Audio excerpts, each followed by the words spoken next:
वृंदावन की पावन धरती पर हर सुबह एक मधुर लीला घटती थी। गोकुल की गलियों में हंसी की खनक थी, मटकों की झनकार थी और शिकायतों की कतार थी। कारण था नंदलाल की माखन चोरी।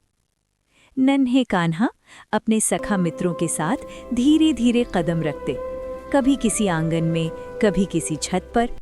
ऊंचाई पर टंगे मटकों तक पहुंचने के लिए एक दूसरे के कंधों पर चढ़ जाते और फिर सफेद ताज़ा सुगंधित माखन निकाल लेते।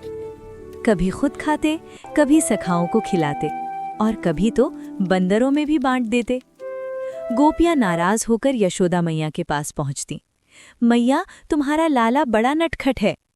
यशोदा मैया बुलाती, कान्हा। और कान्हा अपनी बड़ी बड़ी मासूम आंखों से कहते, मैया, मैंने कुछ नहीं किया। होठों पर माखन लगा होता, पर मुस्कान इतनी मधुर कि डांट भी प्रेम में बदल जाती। पर एक प्रश्न उठता है, क्या सच में भगवान को माखन की आवश्यकता थी? नहीं, ये कोई साधारण चोरी नहीं थी, ये एक गहन आध्यात्मिक रहस्य था।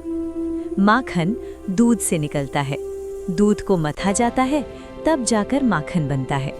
इसी प्रकार जब मनुष्य अपने मन को भक्ति से मथता है, तब हृदय से प्रेम का माखन निकलता है।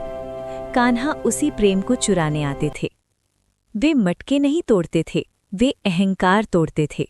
वे माखन नहीं लेते थे, वे निर्मल हृदय स्वीकार करते थे। और ध्यान दीजिए, वे उसी घर में जाते थे जहां प्रेम अधिक होता था।